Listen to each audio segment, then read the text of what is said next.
Hello, ladies and gentlemen. We are back on another episode of Keep It Legal.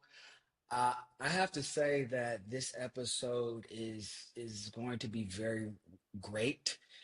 We have attorney Alexis Noel, who does film, television, um, everything under the sun. That's why this theme is called Google Me, because when you're a big boss here, that's what you do. So certainly excited.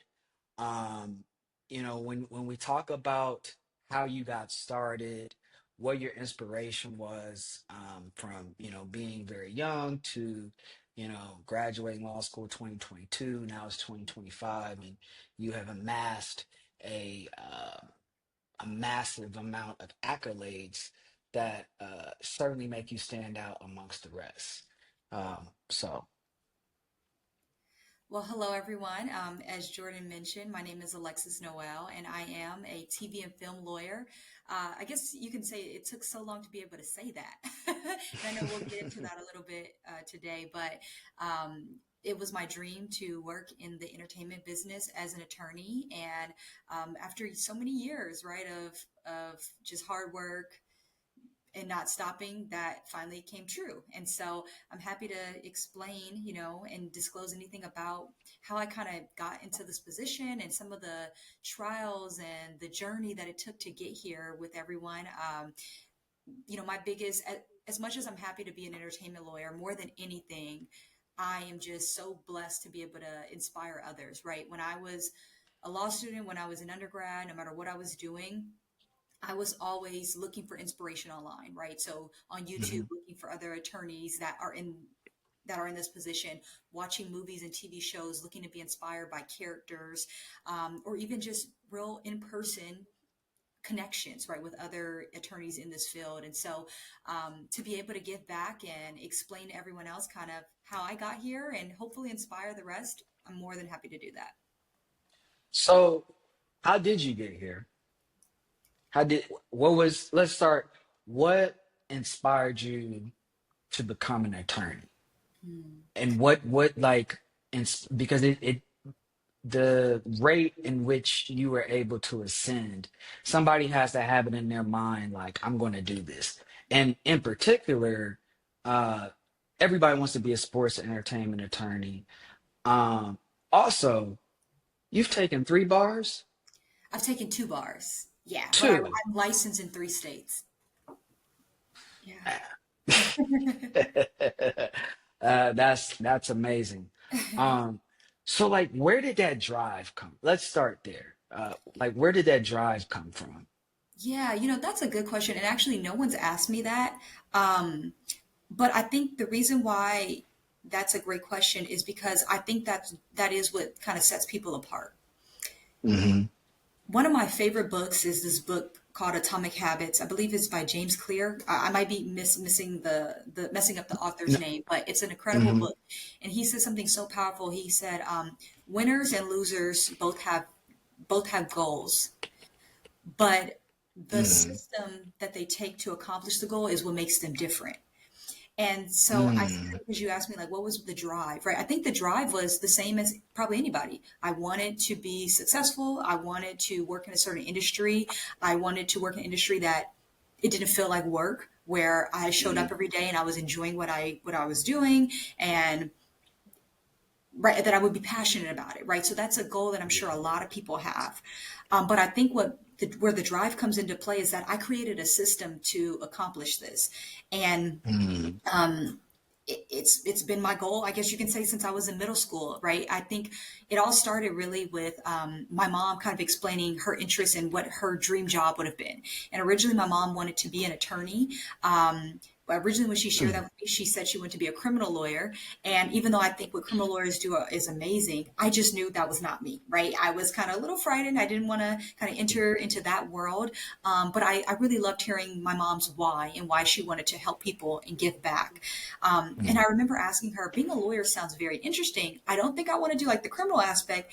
Are there Hmm. lawyers that work on TV? Like, again, I'm a kid, so I'm kind of thinking just optimistically, I don't know anything about this.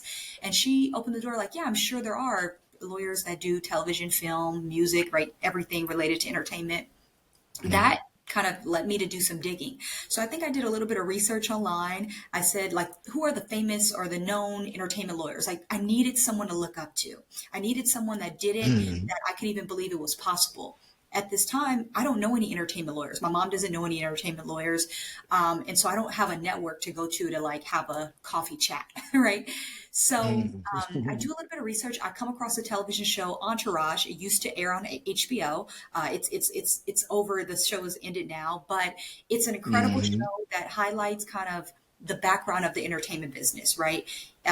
It shows the life of an actor with their agents, with their managers, and the agent on the show was also a lawyer. And so I started watching this show. Yeah. I just like was like, okay, this is cool. It is a racy Mhm. show. It Yes. so it's good Yeah. content, I guess you could say. But Mhm. it was the agent lawyer. His name is Ari Gold, and it's actually based on the Mhm. real life Ari Manuel, actually, who's a super agent. Mhm. Um, but what I loved about his character was the drive, right? He wanted to solve problems for his clients. He wanted to get deals done. He was passionate. He worked so much, no one could pull him away from work because it wasn't that it was a job as much as it was what he loved to do, right? And not to mention the community, the culture around him, the where his work was, right? It was interacting with people that were helping to create the next top television show, movie, you name it. I thought all of that, it just looked very appealing to me. And the drive, more than anything, stood out to me because, again, my goal was to have a career that I loved, that it didn't feel like work, and that I would want to get up and do it every day. It was my passion. So, kind of from there, I just you know, set the goal in middle school and I tailored everything around it. So I kind of asked my teachers, I think back in middle school, what classes should I take to become a lawyer? They mentioned anything related to English, right, and writing would help develop those skills. So I did that. I took as many English classes as I could. When I got to high school, I took like honors English, AP Lang, AP English classes. And then when it came to going to college, right, I said, okay, well, which degree do I want to pick? I heard that you could do pre law to go to law school, but Mhm. I wanted to really focus on something kind of related to the business of entertainment because I knew I wanted to be an entertainment lawyer.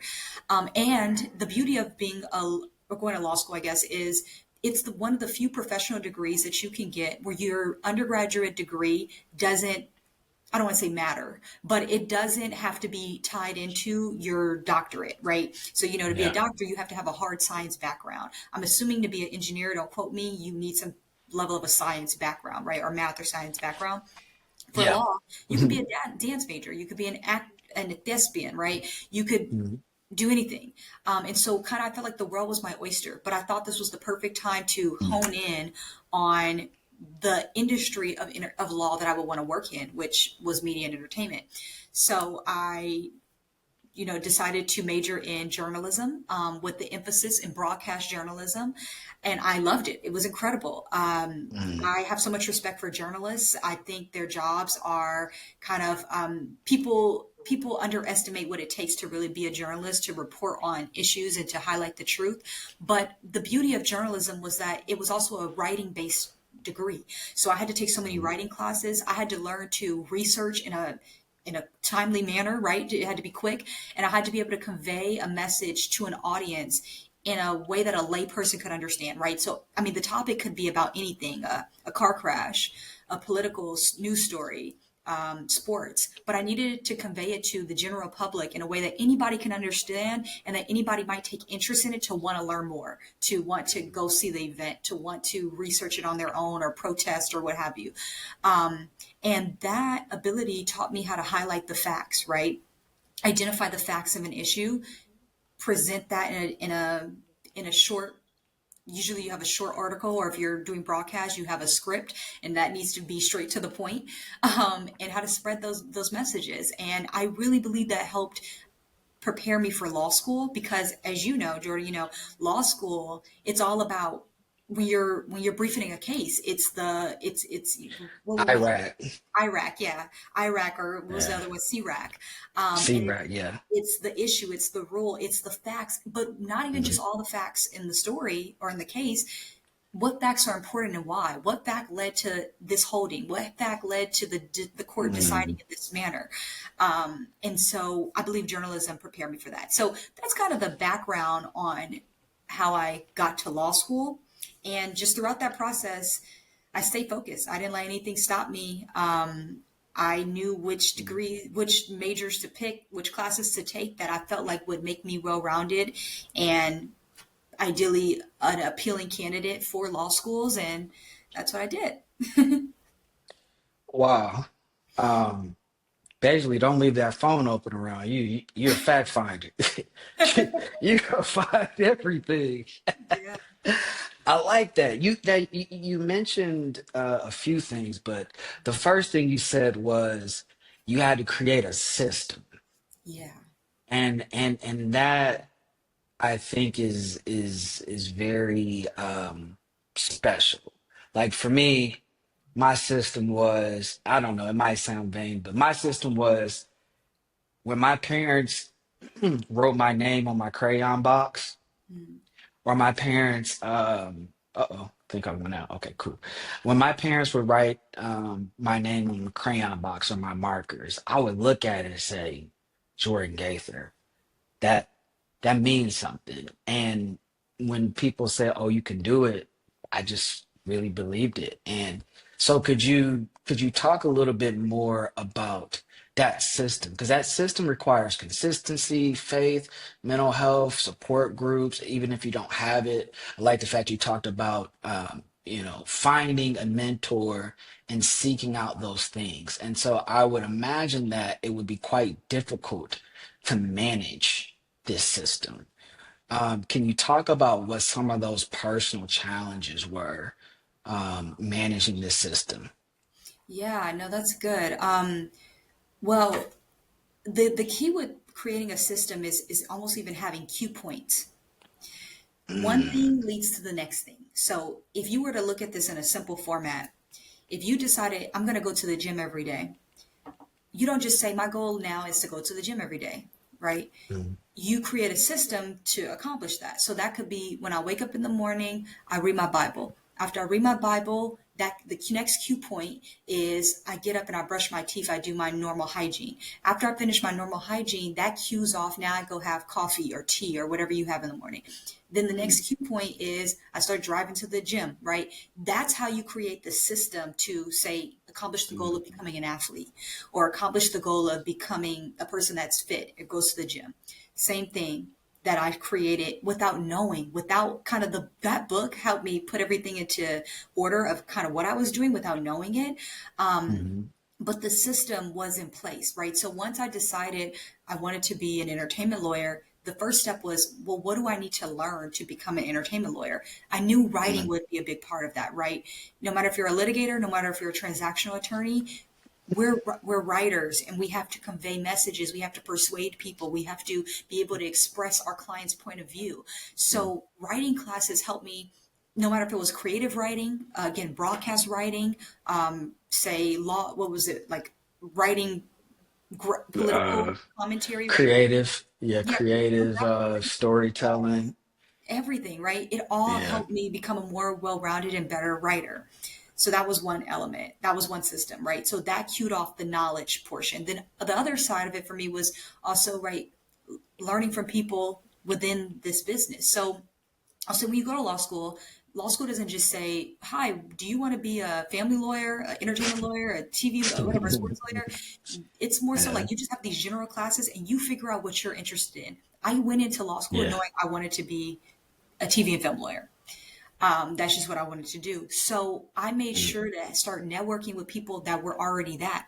Once I got to law school, it opened me up to a new community, right? Like it's one thing to be undergrad, but once you're in a professional program, you now are on LinkedIn connecting with lawyers at states far away from yours, right? In other mm, countries that do so many different things, maybe even in areas you're not interested in, let alone going to events where you're networking and socializing with attorneys. And so as I would meet people, mm, I would express my interest pretty much I would form relationships. What I always tell law students or anyone that's just looking to kind of break into any industry is don't just make a connection that night. You have to follow up on that connection.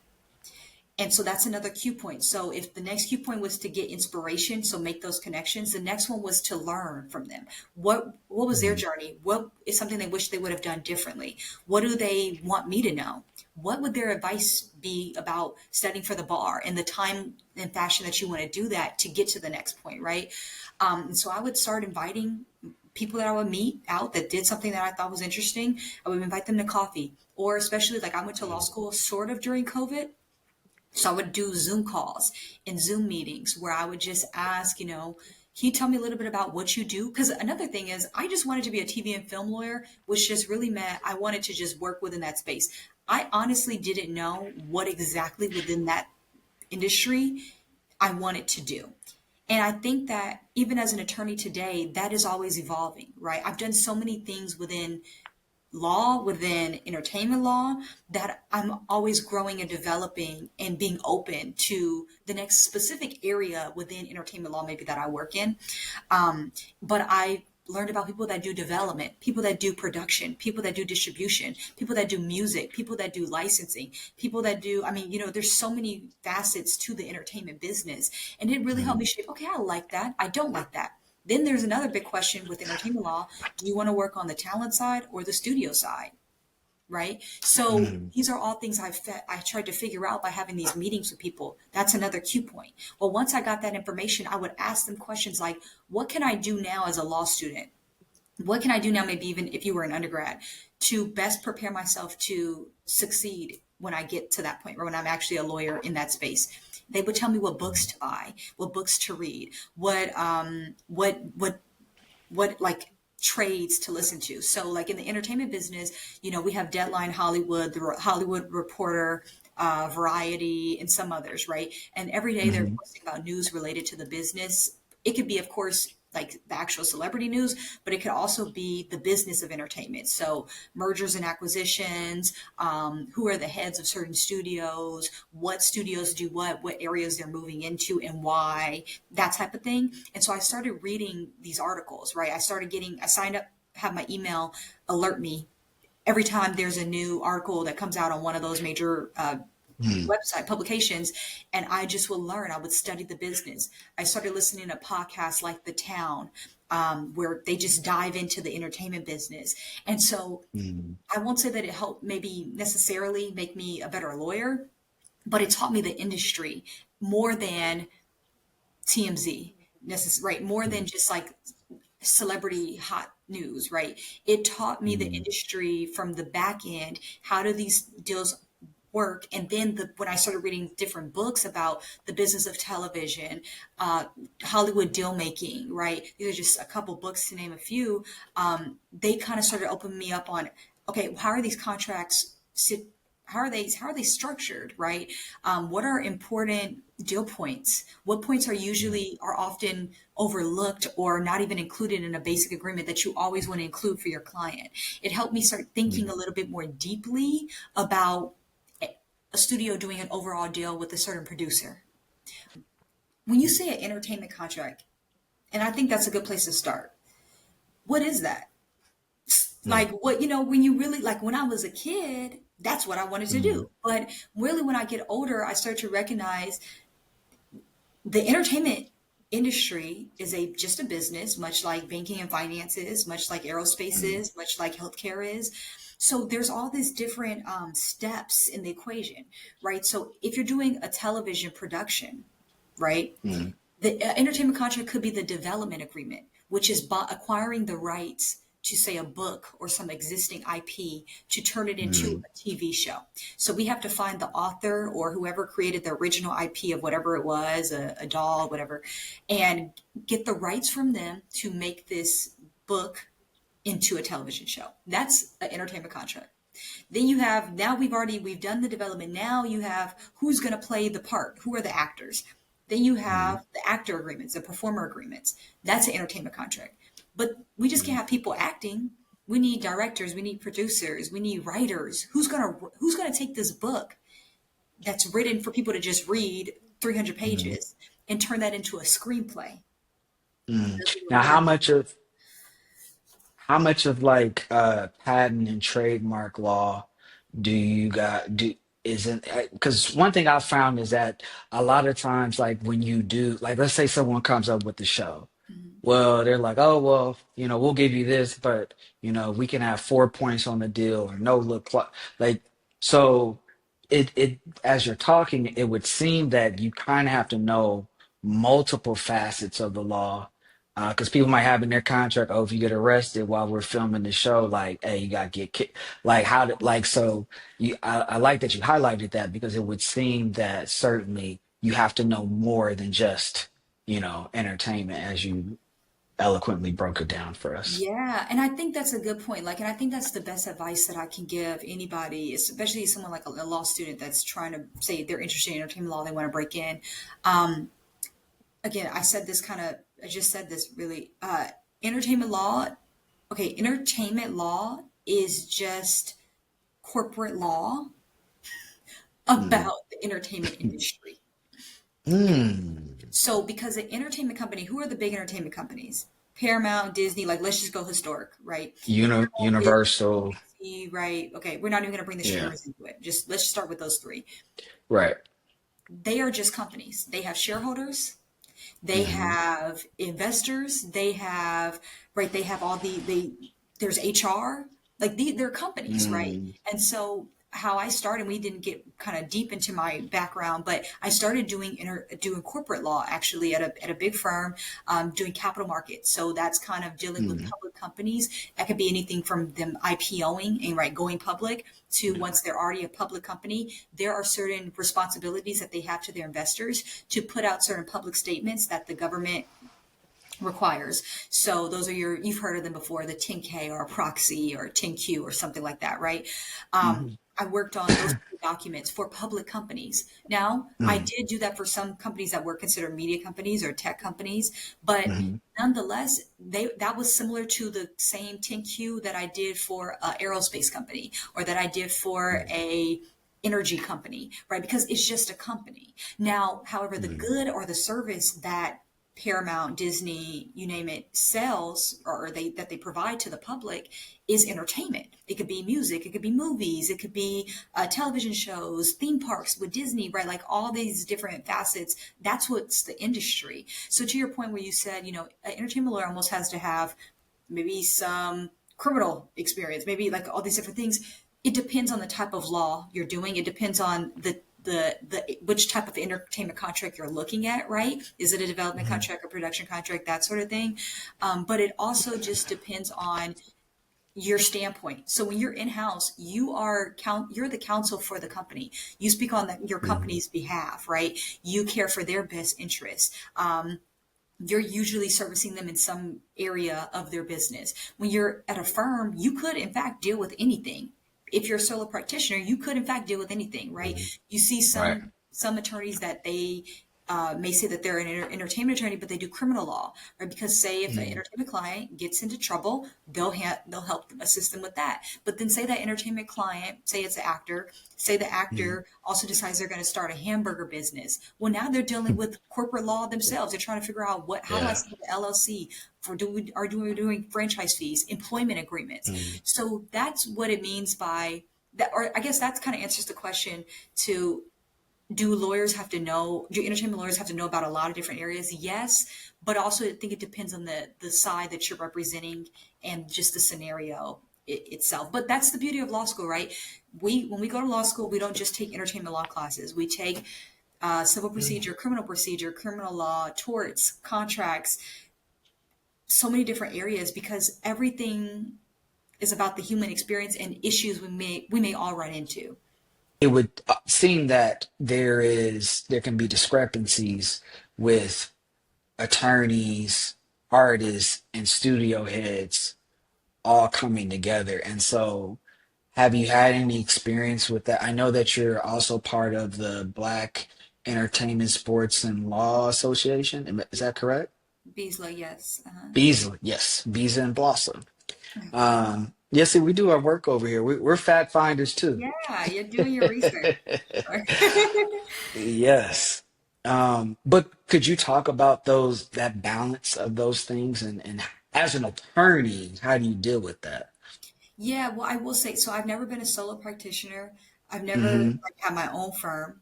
But when I was Mm-hmm. in law school, I did intern at like a boutique entertainment firm, and Mm-hmm. the lawyer represented talent. Mm-hmm. They would represent talent in multiple areas of law, right? So they would do like reality show performer agreements for their talent, but then say if the talent was suing another person for some reason, they would Mm-hmm. help them, in the lawsuit, right? Help represent them in the lawsuit. And I would say that's more common, I think, for like smaller law firms or solo practitioners. We are kind of jumping in and out of like potentially criminal law, civil law, then true entertainment law, licensing deals, partnerships, whatever. Like, because like when you're in house, Mm-hmm. that company hires you to be a lawyer in this department or in this area of their business. So Mm-hmm. like so for myself, like I do distribution. Basically, I do inbound distribution, right? Helping to bring content to the service from external, like from third parties, right? So a lot of the Mm-hmm. cool movies and TV shows you see, they're on the app, and maybe they weren't created by the company I work for, but we help license those titles onto the service. And it So, was done because of you.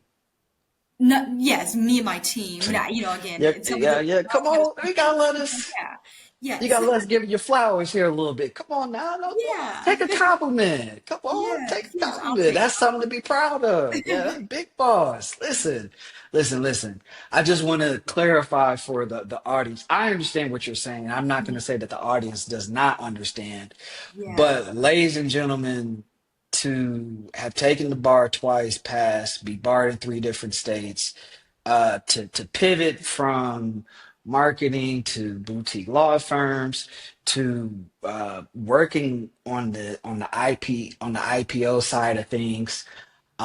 Those are high level things, and that's the goal of this show is that there are people that look like you and I that are doing these things, but not even that.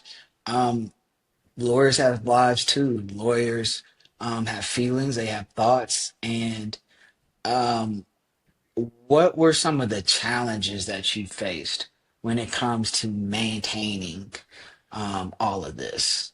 Because yeah, I'm sure that could be pressuring, and maybe you could talk a little bit about how that bleeds into your social life. Because I know that sometimes, people working 15, 16 hours a day, 100 a week, and they look up and they're 40 and they have a dog by themselves, so. Uh, yeah. I mean, I think when we started, right, we were discussing creating a system, and I mentioned hmm how, like, there's cue points, right? So it's one thing that led to the other, um, and that goes back to in life. Like I think we should all have a plan, right? We should all create some goal, some system that we want to accomplish things. But I always say that you have to hold tight to your goal and loose to how it happens. Because if it was up to me, I would have been an entertainment lawyer 2 years ago, right? I never, like, that was always the end game. So I would have just hmm went straight to that. Um, Maybe I would have even thought, do we need undergrad? Like maybe that would have been my view, right? Right. But then the point is to hold loose to how it happens because God has a path for you that's really Mhm. helping you be more well-rounded. So as you mentioned, like where I was at the firm doing capital markets, I was a capital markets associate. I think that helps me now as I do distribution, right? Because I understand the corporate structure. I understand the basics of contract drafting that big law trains you on. But then when I went even to the boutique, I got more hands-on experience. I got a little bit Mhm. more experience in the contracts and really leading them, right? And being able to understand a client's issue, not just maybe doing a lot of the diligence or you know tasks that they tend to give like first second year associates at a firm, but doing real deals and taking them all the way down to execution, right? Mhm. um and so everything helps lead me to where I'm at today and where I'm going, right? I think everything kind of comes together. So it's being open and being willing to pivot and being willing to try different things as opportunities present themselves. And also, even if you're doing something that maybe you don't enjoy, or you think it's not along the plan, this isn't the cue point, a part of my system, right? Mm, Recognizing that, how is this helping to make me more well-rounded? So you mentioned, entertainment lawyers, they might need to know criminal, they might need to know employment law, they might need to know corporate law. Well, how do you know all those things without practicing them, right? The beauty mm, of law is that, honestly, I could draft an agreement and it'll look one way. You could draft an agreement and it'll look a different way. It's the practice of law. It's based on my mm, experiences, what I've learned, the deals I've done, your experiences, what you've done in the past. And that's how our agreements can look different. That's why there's no right way to do things. And that's the beauty of it, right? Versus like mm, maybe math or science, it's like either 4 plus 4 is 8 or it's not, right? But like when you look at like a law degree, it's persuading and it's understanding, how do I best fight for my clients' rights and their goals, but get this deal done in a way that we can work together in the future, right? And so I think that when you talk about like some of the obstacles maybe that I face, it's just being open to scenarios that maybe I thought that's not a part of the plan. That's not, I don't see how that helps me mm, really get the goal, but really it just helps make me more well-rounded. Really, it just helps my practice of law to have more of that I bring to the table when I am representing my clients. Um, I will say another thing is, I went to law school in Texas and now I live in LA. mm, So I had this geographic issue, right? mm. Because I wanted to do What do you entertainment, mean by that? law, and it's really Mm, not in Texas. Sports right. is, I think music could kind of be anywhere, except the major labels are mostly in LA, New York, some in maybe Atlanta. Um, and so I had this hurdle, especially for doing TV and film. That's not in Texas, right? Like you'll get an independent Mm, project filmed in Texas, or you'll have them go shoot, do a production in Texas, and then they come back, and the people that are working on that project, the attorneys are based in LA, they're based in New York. So I had this hurdle of trying to mm, get roles that were for LA law students or California law students or people that were just in that area when I'm in Texas. So when I was mm, actually during my 1 year of law school, I got an internship where I worked with Nickelodeon, which was based in LA. mhm, Now I'm from LA, born and raised, so that made it easy for me to apply for roles in LA because I knew I could just go back home. I could just go home for the summer, that mm. type of a thing.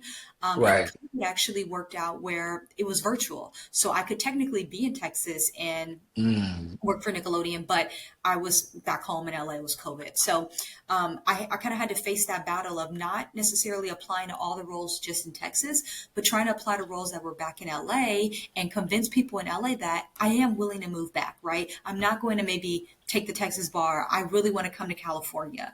And so that was a hurdle in and of itself. And then it kind of led to my further point of, I as I am licensed in 3 states, that didn't happen all at once.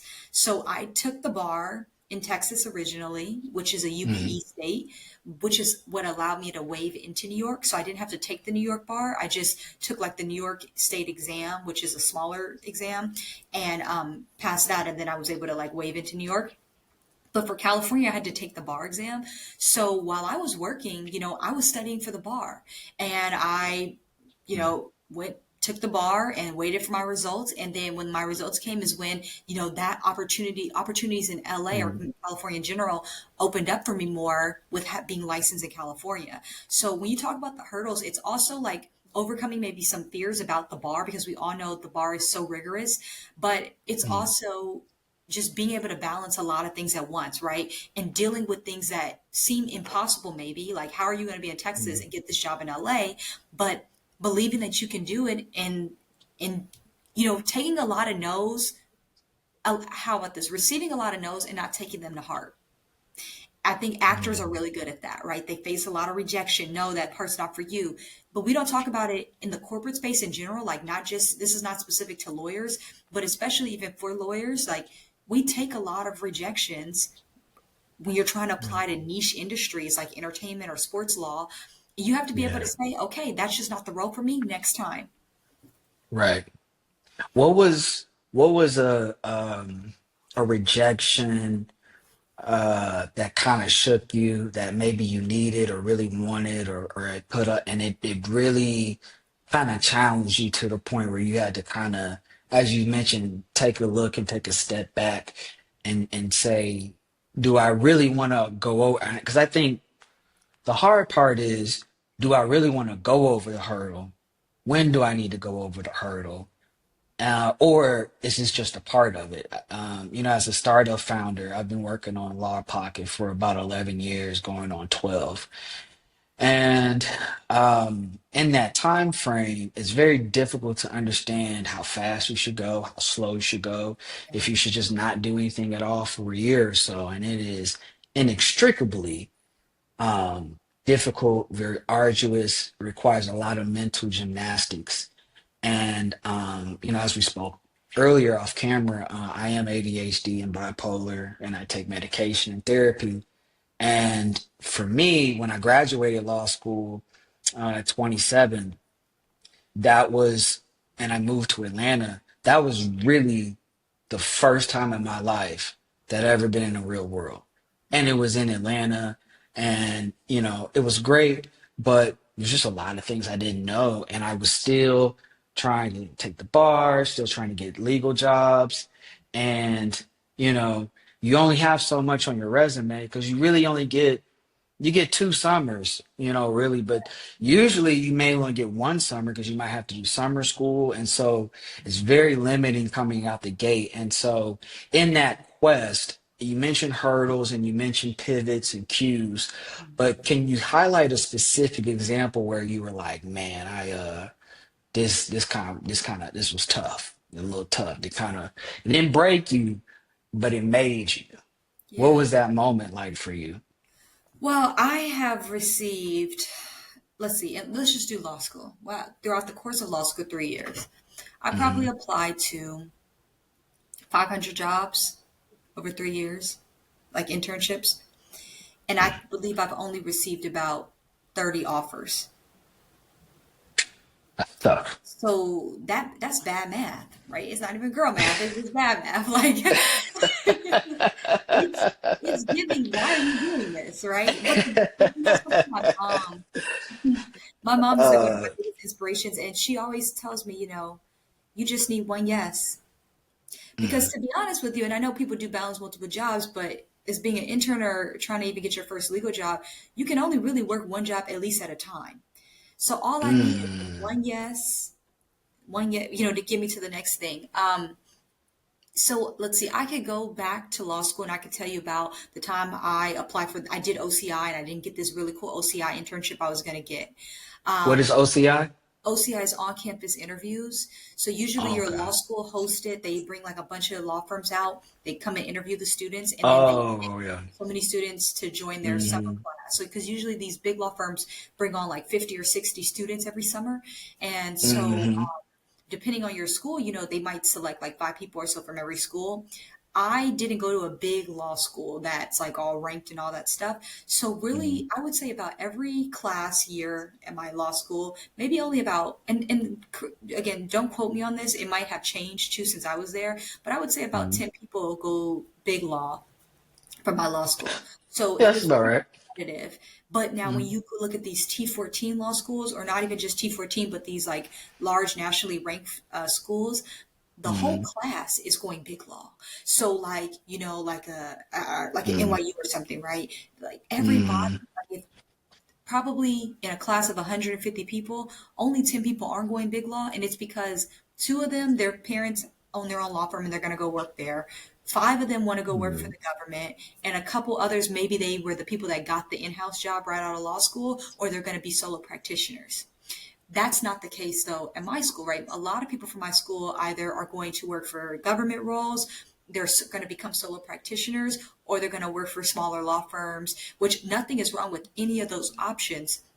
However, when you look at the ratio of the people that typically are in these like entertainment law positions in house in these Hmm. at the studios, a lot of them started in big law, right? A lot of them started in the corporate law Hmm. space. Not to say you can't start another way. You truly can, and we can talk about that offline if you're interested. But I'm just saying that that's the typical system. right, that get you there. So you're fighting in my school for the 10 spaces, right? So then it comes down to having the top grades or having connections, that sort of thing. And that, I mean, right. So getting these rejections of like, oh man, I thought I was going to go to that firm. I didn't get to go to that firm, but I went to another one. Yeah, I faced that a bunch of times. All those 500 applications I just told you about. But at the end of the day, um, all of that made me stronger, and really it helped me narrow in more and more on what I wanted to do. What I'll say is, and I tell law students this all the time, throw your arrow at the dartboard as many times as you can, and it'll stick Mm, somewhere, right? This is in the Bible. It says the mm, one that sows a little bit of seeds will have a small harvest. The one that sows a mm, lot of seeds will reap a big harvest. So I kept that in my mind. I kept that in my mind when I was mm, at the bar, everything, right? Apply as many mm. as you can, and then you're going to get something. So if I applied 500, but I only got 30 offers, okay, I still only can tell you about three internships that I really had in law school. Like, Mm. I My, only my, my. I did that within the time, like the space that was allotted to me. I had three internships Mm, because that was the only time I even had to even intern. So yes, mm. I sent 500 applications. I only got 30. I only could take three roles anyway. Well, So you my had 3 internships in law school? yeah, so I was at Nickelodeon the first 1L summer, 2L year. Like I had like a clerkship at the boutique entertainment firm. It was like a small entertainment firm in LA. Again, this was remote, COVID, and everything. And the third one was at the big law firm. I was a Let summer, me call it a summer associate. let me just add some more flowers to the pot here for you because you must work for Death Row Records because you've been dropping too many gems here, and I'm like, man, she's talking about the buy. I want to step in. I'm like, good. Is this your show or my show? Yeah, and cut me off. I will talk. No, no, no. Clearly, but no. Um, to have 3 intern. First of all, let me tell people, uh, the average person is reading at least 800 pages um, a week. The people trying to pass, you're at about 1,200 a week, and and then it goes from there. And that's just like your basic reading. That doesn't include your supplemental reading. That doesn't mean doing IRAC 30 times. That doesn't even include. I remember one time I read a page for about an hour and a half. It took me the whole night to read like 10 so pages. And so to know that someone does that, a clerkship, um, big summer internship, and doing these things at a high level and a demanding level, that, ladies and gentlemen, by no stretch of imagination is easy to do. I mean, as I'm sitting here, sometimes you meet people that make you go, man, now, hey, did I work for so and so? Can't say the name on camera, but just know it's big folks. Here at Keep It Legal, we have top tier only. But that certainly takes a lot. That certainly takes a lot. And I think that's another thing about this show that I like is that the passion that we hear from people speaking, that's what I want people to know and understand about Keep It Legal. I want people to understand that if we embrace the law and try and educate ourselves on the law and support ourselves or support those who are trying to accomplish these things, we can really get places because there's so many people who don't have, your story or my story for that matter. And so the community aspect, do you like engage with other attorneys or do any giving back to kind of create some reciprocity for the next generation of attorneys and aspiring entertainment lawyers that are looking to head in the direction that you are.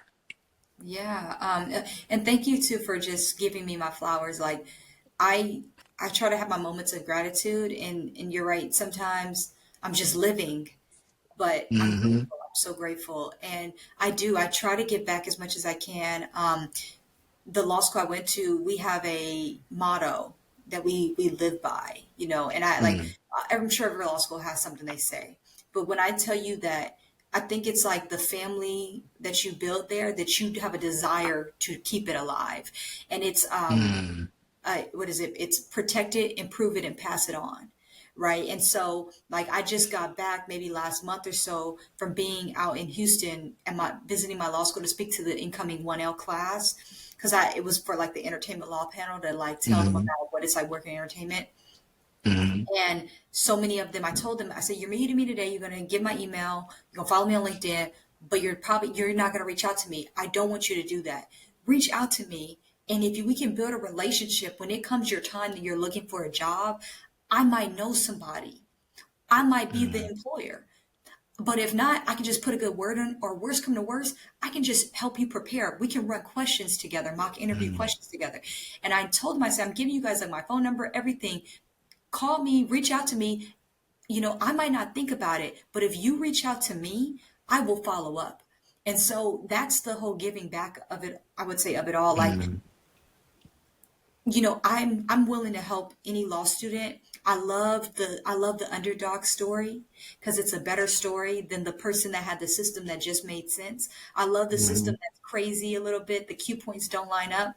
Like, I mm, like that student, right? I like that young adult that wants it, and their background isn't easy to get it done, right? mm, And so I'm always like trying to help, trying to give back, trying to offer, if anything, just inspire people, tell people about my journey. But I'm also willing mm, to run through questions like the preparation that it takes for me to prepare for roles and stuff. I'm happy to mm, pass that on and to teach other students to do that because you might just not know. I didn't know. I had to learn it somehow, some way.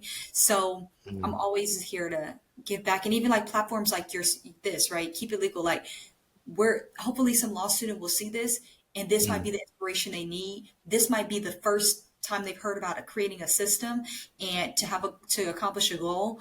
What if that is the catalyst that just takes their life to the next level? So any mm. way I can give back, I'm always trying to. Now, you mentioned a few things there about giving back, dedication. Mhm. Um, how do you manage your social life? I'm sorry, before we get to that, why do you like the underdog story? Because I like the underdog story. I always have considered myself to be an underdog. I started law school with uh, I took the LSAT, of course, and I got a 131 two times. And I was like, hey, I'm not listen, somebody in the United States of America is going to accept Jordan Gaither into their Mhm. law school. And it happened to be Vermont. And my first semester, what I do, I get a 1.335. But I had people who believed in me. They said that doesn't make sense. You can talk to us. You're intelligent, that's when I learned that I had some learning challenges, and I was able to, by the good grace of my Lord and Savior, stay in school. And Vermont will always have a special place in my heart. Mhm. My dean, my mentor, Dean Gardina, I actually failed her class. That was in Civ Pro. I got an F. And, she vouched for me, said she would be my mentor. I had to meet in my second semester, I had to meet with her 3 times a week. And when the Gunners and the A students didn't know the answers, I had to know. And this come off my this is going to my second semester. I failed the last semester. And I had to be a go-to person some of the time. And that pressure, that like, what's he gonna do? And in the back of my mind, like, what if I win? What if, what if I hit? What if my parlay comes in? Yeah. Not we don't advertise gambling here or anything. I just thought it'd be Yeah. funny, which it was. But what if you win? And I think just echoing the underdog story, as someone that's been a survivor of suicide, that was always my thing that I always used to tell myself, like, dang, what if you send one more email? What if you make one more call? And sometimes I went long times without doing anything, but then I was like, what are you gonna remember you for? Like, you would have did all that, and then you just end up like Franklin saying at the end of the show. Like it's like I don't want that. Like I wanted people to go, man, that's Jordan. Like he did that. Because I feel that the trials and tribulations that I experience are so that it can be helpful for someone else. Like when I become a billionaire, I want to give it away. You know, if I had 100 billion right now, I'd probably give 99 away because I think we need to be in the habit and practice of flexing on people. If you buy $100 million house, imagine if you bought $100 million worth of resources for people, right? And I think that from a policy standpoint and just getting your word across, that is what's really important in the underdog story, and that just really resonates with me because uh, you know, 7 years of suicide, anxiety, depression in a different city and state. And I felt like I was never going to get out of this dark hole. And it was tough.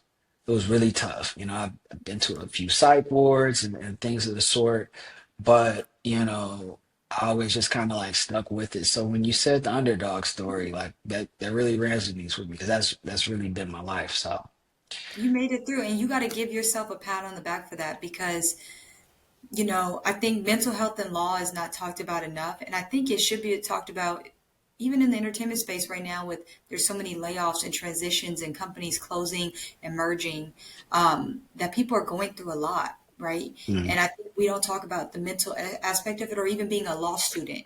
I don't know about you, but when I was in law school, like the orientation, they showed us Alcohol Anonymous or something like that, a web page and link and a phone number, because a lot of lawyers suffer from alcohol abuse because just the nature, I guess, of the profession. And so clearly, someone realizes, right, that mental health is a big battle that we face as lawyers. Our mm, job is to take on problems, even if it's a deal, the problem of closing a deal. Like everybody loves an announcement speech you make when a yeah. deal's closed, but so much paperwork, assets were moved. We had to get insurance Mm. policies. Like a lot was into this to close a deal. So you got to pat yourself on the back for making it through that and being a lawyer, being in this space, going through law school, creating your own company, a tech company at that, and just surviving this situation. There's something I live by when you mention the underdog, and I always say like God didn't bring me this far to leave me. I believe that Mm. that's in the Bible in some text, right? It's Mm. Somewhere in there. Yeah. God would not have like brought you to this point to leave you. You know what I'm saying? Like th- Mm.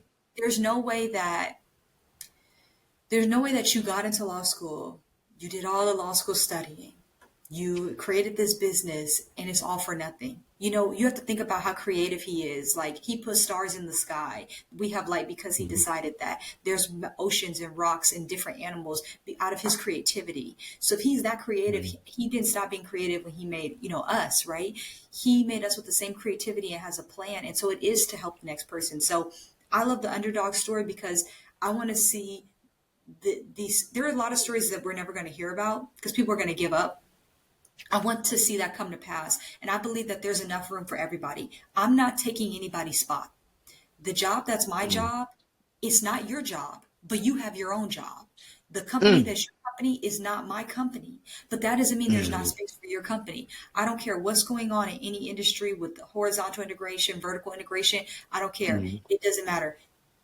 What's for you is yours. Nobody can take it from you. And it might be that there's another legal tech company out there, but the way you operate yours and the demographic and the community that yours is going to impact is different than the other ones. And so there's space for you in that market. And I believe that about the law student that wants to do entertainment law, the law student that wants to do criminal, whatever law they want to do, there's a space for you. You can't let anybody think they took your job, you didn't pass the bar this time. This was not the season for you to pass the bar. You will pass in another season. And if you never pass, Mm. what are you going to do with your JD that is so Mm. monumental that we recognize the true value of the JD outside of being a lawyer? Because there's so Mm. much you do with it, right? You could be a professor there, you could be so many different things. And there's so many people that are public figures today that have replicated their JD to do so many different things. So I digress, but I just say that I Mhm. really love the underdog story. I'm always trying to champion it and help them accomplish their goals. And if anything, just keep the inspire them, right? Make them continue to believe it's possible. Why not? When you were, first of all, uh, I don't know if I said this, but you must work for Death Row Records because I feel like you, I feel like you're trying to take over here because you're saying these things. I'm like, man, this. I'm over here. I'm listen. I'm thinking. I'm taking in the moment. I'm holding back some emotion and some tears because it's been a real it's been a real journey and doing a lot on your own. And I had to end up started coding, and I started studying quantum physics and other things, which everybody has their own journey. And I think one thing that I can relate with you as far as the synchronicity that we share is it seems like you were able to protect your inner child. And I think that that is something that makes or break you.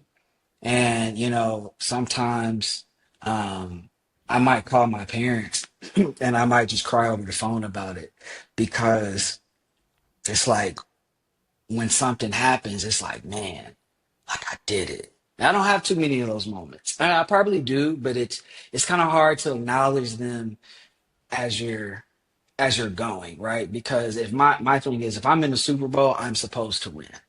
I'm a winner. That's what I do, right? And so to hear some of the things that you've said and the confirmation and affirmations of this subatomic role that is happening, right? Things happening from a place of causing ripples and entanglements of on a state or a parallel plane, if you will, that can attract the energy and that thing that you want to where now your cue cards become a way of life. Yeah, Hmm. see, that was good right there, wasn't it? That Yeah, was that was hey, good. two There you two go. people can play this game. Yeah, two people. I saw you thinking over there. I was That was like, she good. thinks she gonna come on, boss. I'll use that one next time. Thank you. Oh wow, that's crazy. That's crazy. No, I'll but say that it came from you. Keep it legal. Gave me that one. yes, yes. I'm gonna be real. I'm having a little Wayne moment. I may not even remember that, you know. But I you've got will. more bar. Just like uh, Oh man. I will say that it goes back to kind of really where we started with this, with having a goal, but then creating the system. So Mm, I will say none of my pivots have been. Nothing I've done is linear. I'm not at the first company I mm, started at doing entertainment law, right? That company didn't even offer entertainment law. Um, I made strategic moves to get to where I wanted to be according to my goal. But again, all just systems and just different cue points. Um, I will say that I don't get caught up in what people think about me, mm, right? I believe that it goes back, really, I said this: hold tight to the goal, but loose to how it happens. I have surrendered my goal. So I wanted to be an entertainment lawyer. I surrendered that to God. I literally said, God, this is what I want to do, but I'll be honest with you, your will be done. Like, if this is not what you have for me, fine. If whatever you have for me is bigger and better than that, fine. Just let your will be done and let me flow into that. I'm interested in what I'm interested in. If that's not what you have for me, take the desire out of my heart. The desires haven't mm, changed, right? Or if they've only evolved to other things, right? So I'm saying that to say this is not even on my plan anymore. The middle school plan, the on whatever watching the TV show, having a mentor. This is surpassing that. This is God's plan. So nobody can stop His plan. You know what I'm saying, right? mm, It's like the how do I put this? I'm focused on God's plan. I'm mm. following the system to accomplish the goal. That's God's plan. And every cue point, I'm just pivoting, moving, strategic, doing different, moving on, Yeah. flowing into the next space that God has called me to. If people feel some type of way about it, in the process, that's their issue, not mine. Take it up with Mm. God because I'm just following God's plan. You know, Hey, listen, I'm just, yeah, it's but not that's me. just Oh, okay. that's how I feel about it, and that's how you got to Yeah. look at it. Is you can't worry because then we have imposter syndrome, and we talk about this a lot in law school about people who feel like Mm, they shouldn't be certain places because they're not qualified. But you know, mm, no, God, God doesn't call the qualified; He qualifies those He calls. So yes, I have been in positions that there are probably people with more experience that could have the role. God will qualify me when I get there, right? You know what I'm saying? Like He'll prepare. mm.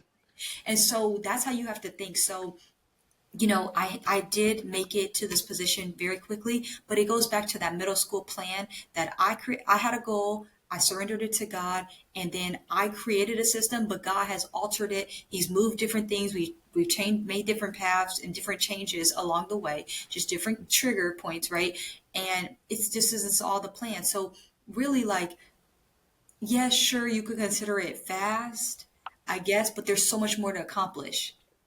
So Mm. we have to recognize that like the time in which things take frustrates us or excites us or what have you, but like it's all based upon the size of the blessing, what God is doing and what He has planned. So it's the same thing I've just been saying. It's like you gotta hold tight to what you want, but loose to how it happens. It will happen in the right time, and you'll be prepared when you get there.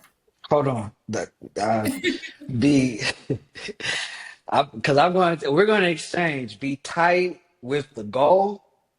Hold tight to the goal, Okay. loose to how it happens. Loose to how it happens. Yeah.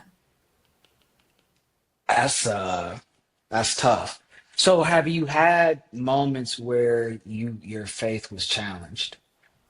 Yeah. I mean, I think that it's everything that I've kind of explained really. It's Mm, um the rejections, the 500 applications, the 30 offers, right? I'm happy for mm, the offers, but all the rejections hurt. And the rejection, right. I'm receiving the rejection, and I don't know if an offer is up ahead.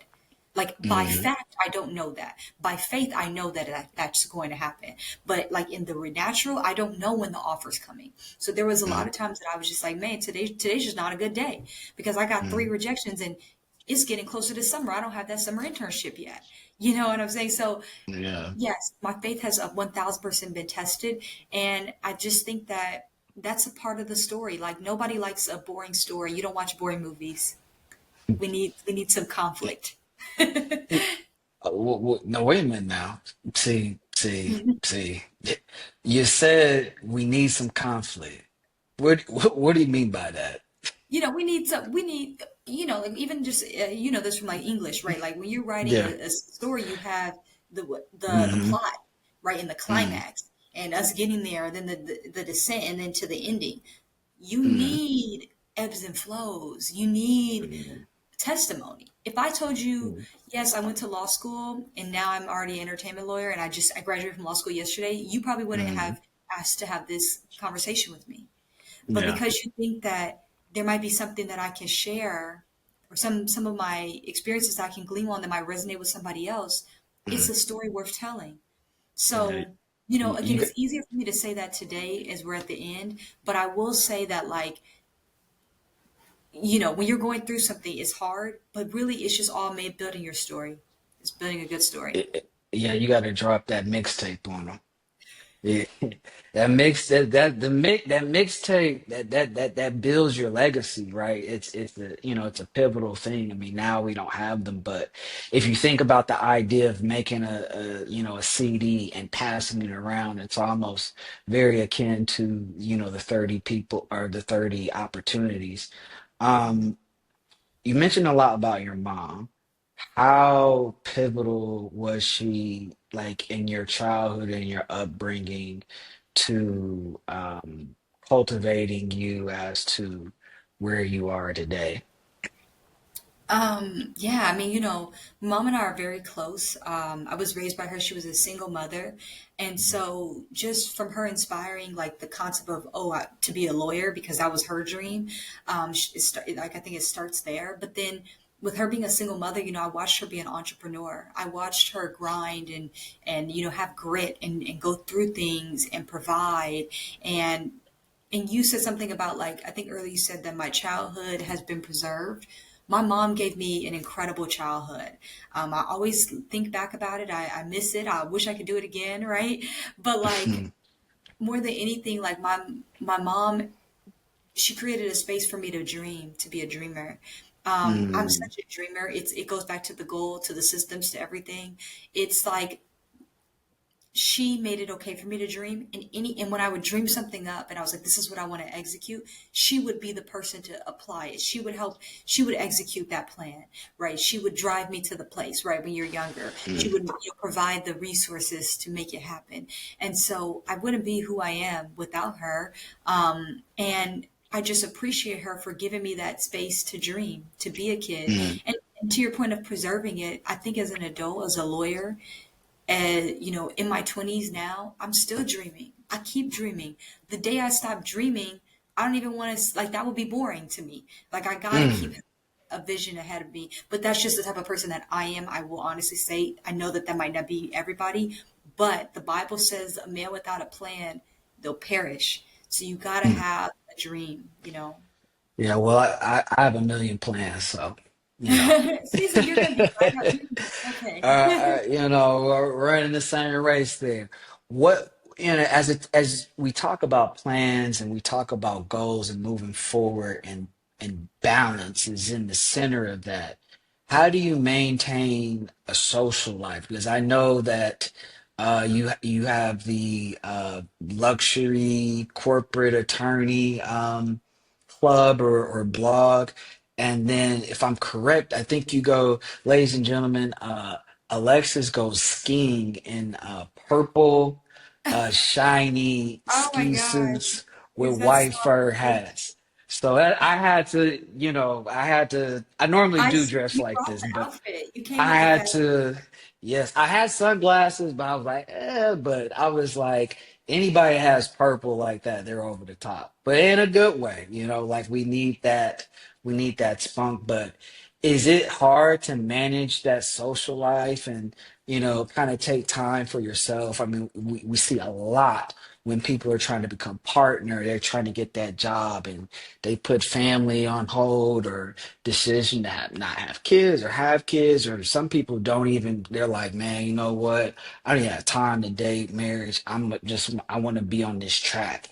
What does that balance look like for you, and how are you able to manage that? Because that is another aspect, I think, to having such a demanding job as you do.